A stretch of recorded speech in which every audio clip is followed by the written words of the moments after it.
Welcome to Blitz Bling, the LSU Sideline Series, where deep tradition meets game day glam. Host Bunnie Cannon, daughter of LSU's legendary Heisman winner Billy Cannon, and Yael Lofton, who's worked in LSU football operations for nearly 4 decades. Both bring their extensive experience to the show with history and insights into the world's greatest athletic program.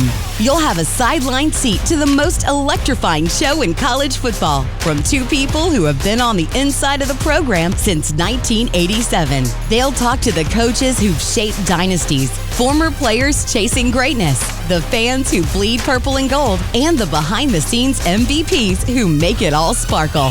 It's tradition, it's pride, it's legacy, and it's grit, all with a little shimmer on the side. So buckle up, Tigers. This is Blitz Bling with Bunnie Cannon and Yael Lofton. 1, 2, 3, Blitz Bling, the Sideline Series. Yes, we're so excited. First episode. I know. So, Bunnie, tell all our fantastic viewers about yourself. All 2 of them? Yeah. All 2 of them. Just for today. Yeah, my mom and your mom, Yeah, right? that's it. So I thought about this about 4 years ago when I started watching some of these podcasts, and for whatever reason, I wanted to do it because when I was young, I always wanted to be a radio DJ because I thought I wanted to be a singer at one time, and then I realized I really couldn't carry a tune. So, I just thought about it. I think I brought it up to you like after the 2019 series, and you said that I'll do it. And I thought, okay, well maybe. So after about 5 or 6 years of talking about it, we decided just to do it. So we just jumped right in. I know. So it's going to be interesting. Our pipe dream is becoming reality. But I think that everybody that we've kind of talked to about it, they say that obviously we know a lot of people because we're in the business that we're in. But we've been at LSU.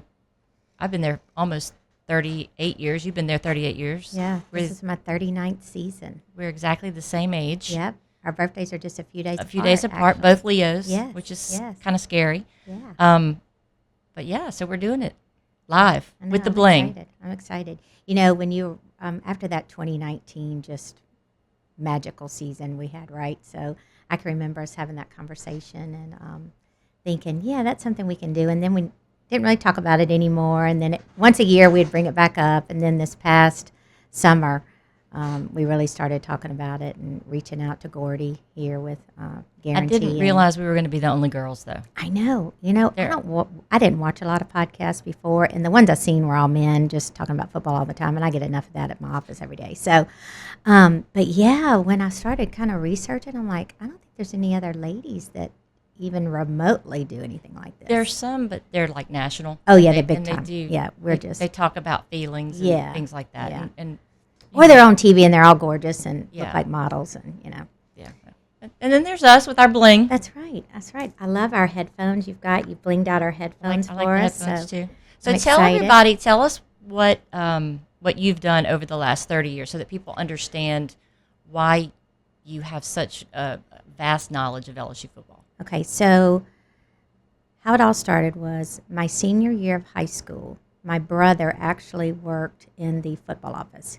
Glenn, my oldest brother. He worked for the equipment room. He worked in the equipment room for Coach Boss, and then he moved into recruiting with Coach Nader. So my senior year, I started kind of coming around the football office, and I met a lot of people, and I thought, this is where I want to go to school. So they already kind of asked me, they said, well, what do you think you're going to do? I said, I don't know. Y'all have any student workers? They said, well, we really only haven't been recruiting. We've never really had any for the front office, for the head coach or anything, or the other secretaries before. So I'm like, okay, so school started. I was volunteering at that time. We had hostesses on game days, so I was so excited because I got to be involved in that. It was myself, a lot of the track athlete girls were there, other girls in the office. So did that for that first season, and then Coach Archer was, of course, the coach at that time, and his assistant was named Danielle Orso. So Danielle says, hey, Yael, we got it cleared. We're going to have you as one of our student workers. So I was so excited. So I believe I started in January after that season of volunteering in 87. So in January of 88, I started, and that began the saga that is now fixing to be my 39th season. So 3 years into college, one of our secretaries on defense up and quit right before fall camp. So Coach Archer comes to me and says, hey, Yael, you think you could take a semester of school off? We need somebody to fill in for defense. And I was like, sure, I'll take a semester off. And then, semester turns into year, turns into 2 years. Goes by quick. It goes by quick. So I finally graduated 2 years ago from college. Shout out to me. Woo-hoo. Took me 35 years, but I got that degree. That's awesome. So over the course of all this time, I've been through a lot of coaches, but the current role I'm in now is the executive assistant to Coach Kelly. This role that I've been in now for a little over 20 years started with Coach Saban. So I had gone from defense to offense under Coach Hallman, and then went to recruiting and was there for Coach Donardo's last couple of years in the recruiting department. And then when Coach Saban came in, I was ready to make a change. Funny story, I went to him and said, look, I'm ready to make a move out of recruiting. I'd like to be the head coach assistant. He looked at me and he says, well, you've never really been one before, so we're going to keep the lady that's here now, and you need to stay in recruiting, because he came in December, so we needed to finish out that recruiting season. So finished and got through recruiting in February, and then by March I was beginning to make the move into the head coach's office. So Coach Saban gave me my first shot at the position I've currently held since then. So it's been a great journey. I've seen a lot of the good, the bad, and the ugly. How many coaches? So total that I've worked for is 7. Wow. So 7 total coaches I work for. And y'all, they all have egos, right? Oh yeah, everybody does, But I tell you, learning what I did from starting out as a student worker and learning the knowledge of what the students have to do, and of course that's grown so much now. But then offense, defense, recruiting, I was able to bring all that knowledge with me to the current position I hold now. And so I think that helped me so much because I knew the lay of the land. Yeah. And a lot of people don't get that opportunity like I did to be able to see all aspects of it on the administrative side. And I did, so I think that's brought a lot of knowledge that I wouldn't have otherwise to my position. And, a lot of the coaches are different personalities, but all head coaches are cut from the same mold. They really are, at least the ones I've dealt with. And but you know what? I have had the best years of my life have been spent, and practically all my life has been spent in football. So I've enjoyed it. I have 3 national championships, and that's awesome. Shout out to BK. I'm waiting on that 4th one, Coach Kelly. So let's go. No pressure. Yeah, that's right. No pressure. But I've just been blessed. I've been blessed. God has blessed me in my role here, and I've been able to meet a lot of people, touch a lot of people's lives, and they've touched mine. And that's why this podcast is going to be so important. Oh yeah, because you have so much history and knowledge, and the thing that we have to remember is, don't forget the people that came before. Absolutely. And because they're so important. They paved our way. Yep. And while you were just starting out in football, I was starting out in sports information. That's right. I wanted a job as so I could study and then go out at night. And so I just wanted to check IDs in the field house. Yeah. So my dad makes a Field call. house. Yes, he makes a call to Joe Dean, and they put me in sports information. And I worked with Herb Vincent, and I learned everything that I know now I still use today. Oh, yeah. And Love ended Herb. up going to school, getting a degree, and then right after that, I started working at Rec Sports. I started in sports. I wanted to be a sportscaster, obviously. Oh, yes. That did not work out. I was not very good. Journalism, the lady in journalism told me that I couldn't do fluff news, and I needed to get into hard news. So I think I switched my major to English very quickly. But ended up getting a degree, going and working at Rec Sports as the marketing director, and then fell in love with fundraising because I wanted to put advertisements on all of the fields, and they wouldn't. Of course, LSU was a little bit of a bureaucracy, so you couldn't do what you wanted to do. But ended up in fundraising at the Law Center, and then I left there. I left for 11 months and went to Mary Bird Perkins, and it was fantastic. Had no idea I was going to come back. And then Sean O'Keefe came, and I came back in the I think it was assistant vice chancellor role, and over the foundations. Not really over the foundations, but kind of the information flow went from the president through the foundations and then back up through me for the top 100 or 200 donors of the university. Oh. And so I did that until King Alexander came. Then I went to TAF. I was there for 6 years, and now I'm at the vet school. And I feel like everything that I've done up till now led me to this position where I can help the vet school. Yeah. And so we've put in probably $26 million worth of facilities. So what you've learned on the LSU football side, I've learned on the academic side. Yeah. And, of course, with my dad, ever since he passed away in 2018, I've kind of made it my mission to keep his name out there. And I love history.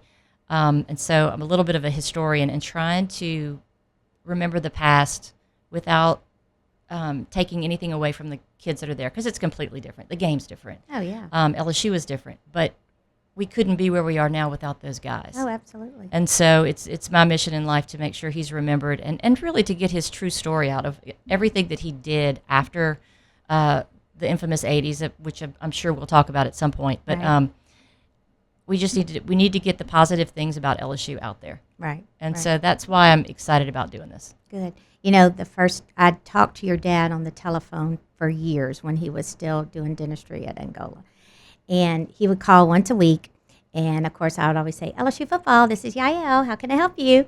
And I knew your daddy's voice. And he was like, hey, Yael, it's Dr. Cannon. And, we would talk about stuff. He'd want kind of the lowdown of different things. And he and I just visited. And we did that weekly for years, as long probably, as I can remember, years. And so after he retired from that, we were at a Bingle Bells luncheon.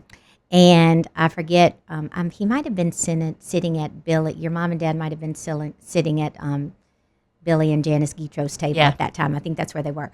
So I went up and put my hands on the back of your daddy's shoulder and just whispered in his ear, LSU Football, this is Yael. How can I help you? And he turned around and he looked at me. We had never met each other personally. And that was so special because we both finally got to see each other in person. And he turned around and said, Yael. He was something. I miss him every day. It was great. But he knew football front and back, and he really should have been a coach. Yeah. He would have loved that. And I asked him one day, I said, why weren't you a coach? Why did you go into dentistry? Right. And he said, Bunnie, they didn't make any money back then. I had five mouths to feed. That's right. So. That's right. But, I think it's because of him. This is not what I'm used to. I'm used to being in the background doing things. Yeah.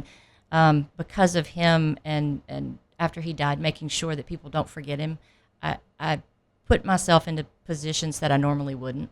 Right. It'd be very easy just to sit back and just, not do these things. But I've got to. I've got to do it. And there's so many others that are out there that do so much for LSU that never get recognized. Oh, I know. And that's what I really want. What do you want this to be? Well, that's what a lot of this podcast I think is about that we've talked about. We want to share the side that most people don't get to see, right? And it's not the gossip. It's not those kind of stories. So if you're wanting to tune in for that, you're not going to get that unless somebody makes me mad. No, I'm thinking. Depends on the day. We want to show how every story has a beginning. And when we both came in '87, LSU Coach Bill Arnsberger had been there. We were coming off some great seasons. We went through a little rough time with Coach Archer there, and then when Coach Nardo came in. But it's all the people who've laid the groundwork for what LSU is today. And I started when we were still in the stadium. Yep. Nobody had their own office except the head coach. They were all in cubicles, and, offensive coaches were all in one cubicle, defensive coaches, same thing. We didn't even have computers. We didn't have a computer. In fact, we were using typewriters back then, and we had an electric one, though, so that was great. Ooh. And that's when I started not having to use the backspace tape when I would make mistakes on my practice spaces. I didn't even have that. So I had the backspace tape, and then they switched and got me an electric one, so I was so cool. But I'd never heard, the only person that had a computer was recruiting, Miss Kathleen Gehring, for Coach Nader, and then Danielle also for Coach Archer. Nobody else had computers. Now, these kids wouldn't even know what a typewriter is. No, and we had, the first one we got was in sports information. We had a green screen. Oh, how fun. And then there was one day we had to send out, so everything that goes out on the releases, like once a week, we'd send out this big release that had everything on it for sports information, for all, like the football teams and all the statistics and all the quotes.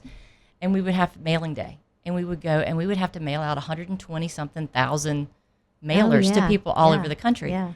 Now they just hit a button. Oh, I know. So I can't wait to get Michael Bonnet in here and find out, what do y'all do now? I know. That's because now they have laptops and phones. We didn't have any and we'll be having Coach Nader on soon. And on Sunday evenings is when we would do all that. I would volunteer on Sunday nights because of working with the recruiting girls at that time. And that's what we would do. All the high school teams that have won on Friday. By Sunday, we were getting all the letters and mail. And it was, just thousands of mail of mailings we were doing, and so he would feed us, and we would get to have free meal on Sunday night. Amazing what pizza will do, right? Yes, exactly. Free meal on Sunday night and do a big mail out that would go out on Monday. So, but yeah, so went from the stadium to then what we thought was the Taj Mahal when they built the athletic department. We were on the second floor. I remember and boy, that. We thought we had made it, right?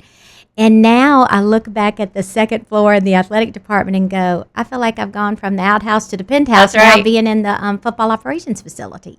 So just the progress that LSU has made over these years, and but it starts somewhere, and it was your dad's team, and even in the '58 when they had all that. So we don't want to lose sight of the history of our program and the blood, sweat, and tears of everybody that has helped pave the way. My husband was a football player in 88 and 89, and we married, and we have 2 girls now, and I have a grandson. His name is Lofton. A little shout out and there. He's cute I'm a Yael. Yeah, I'm a Yael, so I love that. But even my husband, he transferred from a junior college and came to LSU when Coach Archer was still there his last 2 years. But all those people, it takes everybody to make LSU history what it is.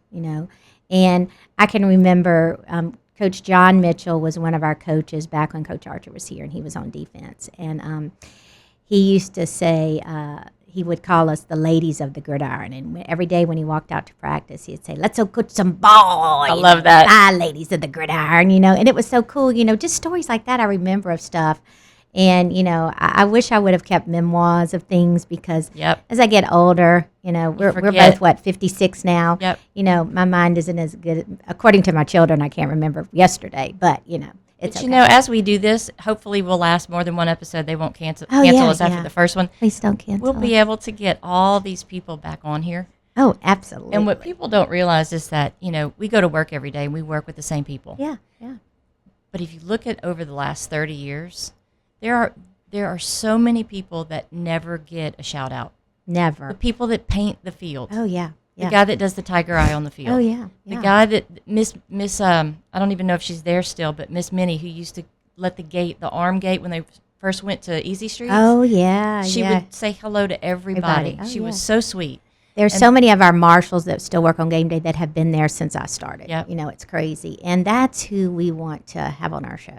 Yeah. We want to hear their stories. And, we're going to have Julie Cribbs on. She's works in facilities, fantastic. And, just her story. She's been there over 20 years, too. So there's so many people, even the people that clean the stadium and do all this work. There's so much that it takes to have a game day in Tiger Stadium. Most people don't even realize. And a lot of the donors, they pay for those experiences. Oh, yeah. And you're going to get it all here for free. Yeah, that's right. You're going to get the inside scoop on all the behind the scenes stuff. That's right. So, but I really hope that people understand that this is going to be something that's positive. Oh, all something positive. You can tune in when you want to tune in. That's you don't have to listen every week. Yep.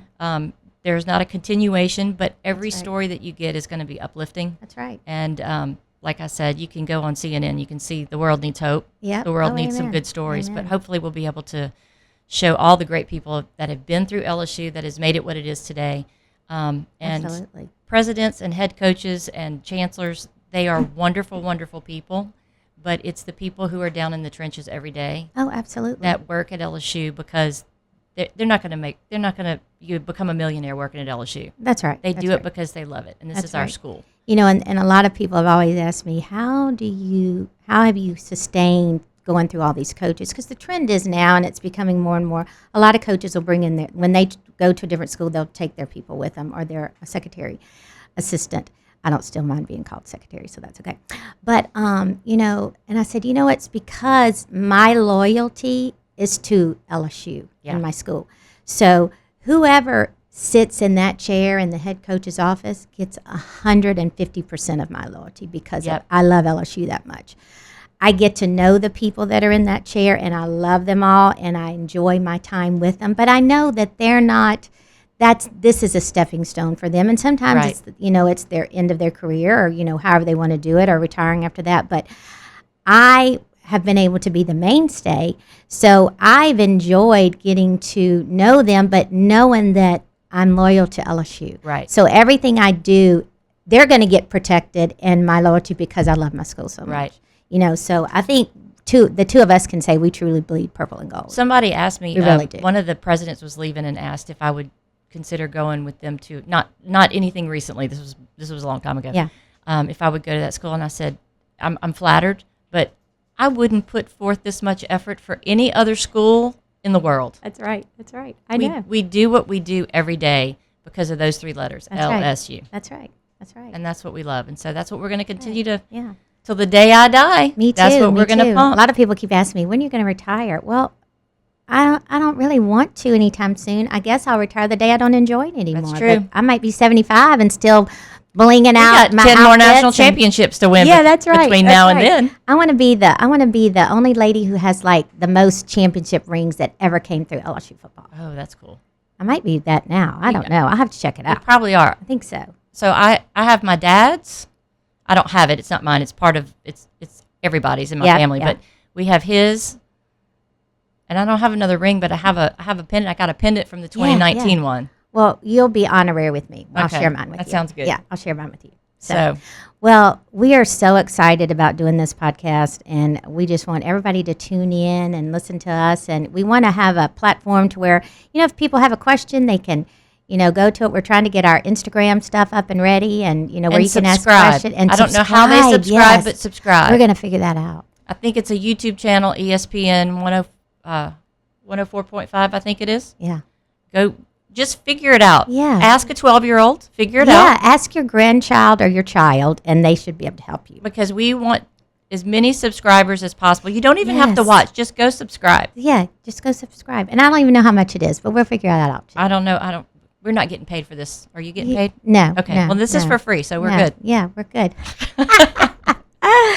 Well, Blitz and Bling, Bunnie, you came up with the name, right?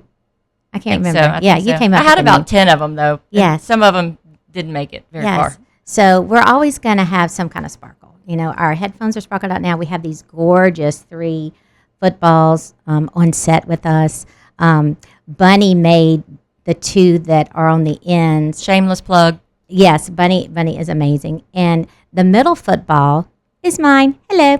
That's from the 2019 National Championship. Actually, these are all yours, actually. Yes. 'Cause they're all going to in go a back way. to football. Yeah, but but that one, if I ever leave, I'm taking with me. The other 2 I'll leave as, if the other person that takes my place one day loves Bling, they're gonna inherit. If we those. like But them. If we like them, yes. like them. But that was from Nike. They always give, if you're the national champion for that year, they give you a blinged out ball. So it is Swarovski crystals, just like Son Bunnie's balls too, but it's beautiful. So that was my first ever sparkled ball, and it's my pride and joy. That's awesome. So a lot of my student workers that I have, they're like, and any of the other ladies that work in football are like, can we use your ball for this? Absolutely. The more For we my can senior show that picture? ball, yeah, for senior pictures, Yep. graduations, all kinds of stuff. So that ball has been photographed quite a bit, but I love it. So we thought it'd be a great addition to our set and have a little bling with our Blitz. So hang tight, get your bling, and Yeah. join in with us every right. week. That's I don't right. know when they're going to drop, and I don't know what channel they're going to be on, Yep, but they yep. will be on. That's right. We'll leave that to our illustrious producer That's right. to take care of all that for us. And go Tigers. Go Tigers! You've been listening to Blitz and Bling, the LSU Sideline Series with Bunnie Cannon and Yael Lofton. Don't forget to subscribe so you never miss an inside look at LSU football. Share it with your fellow Tiger fans and join us next time for more stories from the heart of Death Valley with loads of sparkle.